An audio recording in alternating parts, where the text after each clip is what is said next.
Welcome back to the channel. Today we're just doing a small upgrade to something I've already made a video on, just installing this Bulletpoint mount for my iPhone. This is just the standard magnetic mount, and I want to upgrade it to the wireless charging magnet mount. And so just going to replace this base, but then run a cable behind the dash and hook that up to the accessory service connector for power. Let's get started.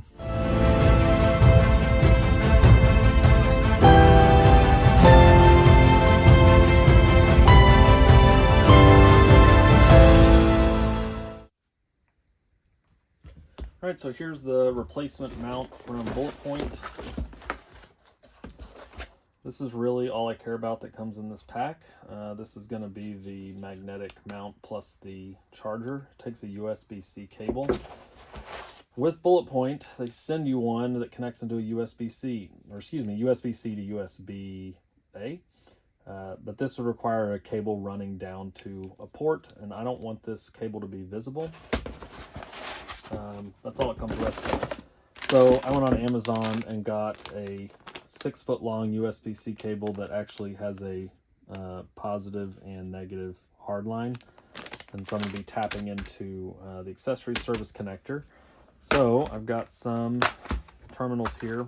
I really like these. I think I got these from Amazon too, or an auto parts store. But I just really like how these clamp down on the cable you're needing power from, and then has these connectors that slide in. Seems a little bit more secure than just splicing with some electrical tape. I'm going to be taking some trim off, so I've got some plastic trim removal pieces. I know that that Rubigrid system in the dash, I'm going to need to unscrew that to gain access behind the dash. I may need a few more tools, but these are the main components that we'll be using today.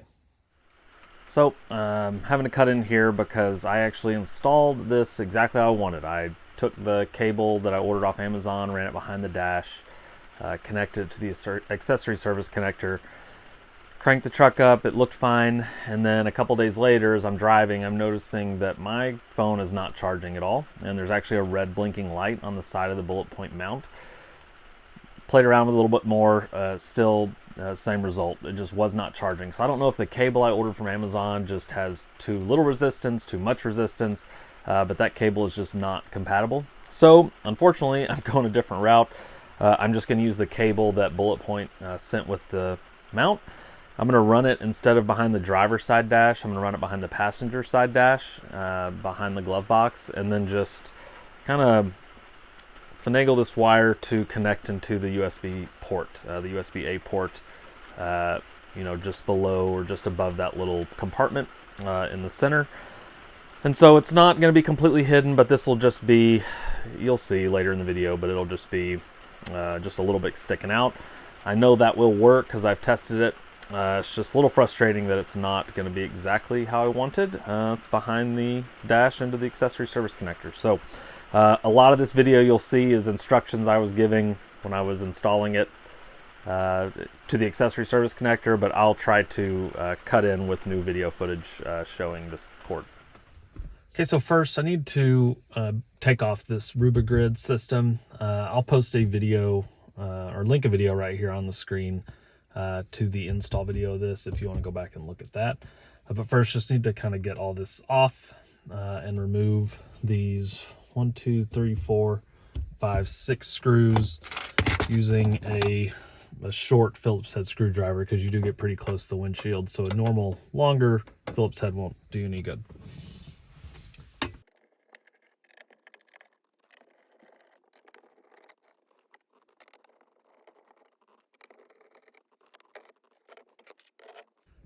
Okay, so I have the top plate removed. This is my antenna for my WeBoost signal, so I already had to drill a hole into this tray.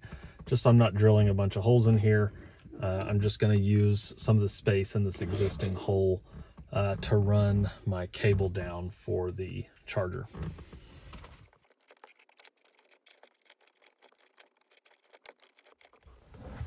Okay, so I have the cable sent by Bulletpoint now installed instead of the other one.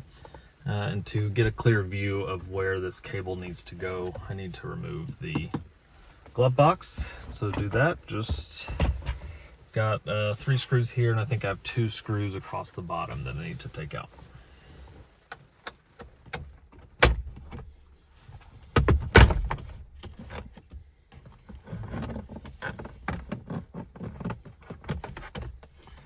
Okay, and then to have a little bit better access, you just want to take out that light. That's not the best way to do it. The best way to do it is not let it fall, but just turn and release this housing. This will just snap back in there. Okay, so here's the cable. I was able to slip it in between the trim and this handle here, follow it around, and let's see if I can get you some light.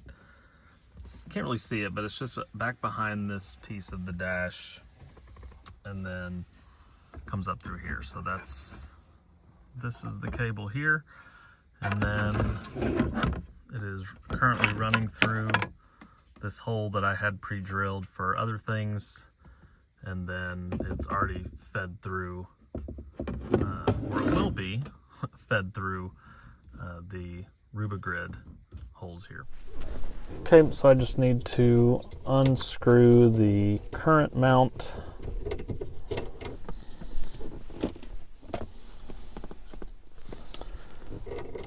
And bolt on the new mount.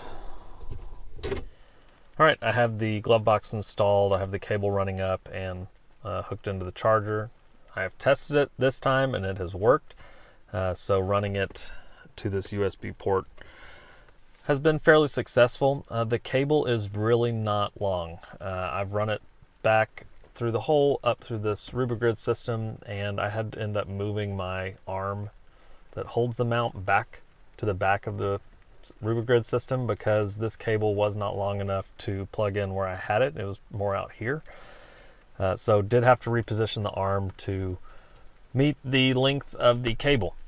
But overall, a lot longer install than I had hoped, but a success. Now I can have the Bluetooth CarPlay hooked up all the time and not have to worry about charging the phone by a cable every time I get into the vehicle, and still have this setting up so I can kind of see notifications that come in, or sometimes I have to zoom on the road, and having that charging while on zoom helps keep my battery alive. Okay, hope that was helpful. Sorry for the cuts and edits and multiple weeks to get this video done, but feel free to comment and tell me all the mistakes I made, or you can like and subscribe. Till next time.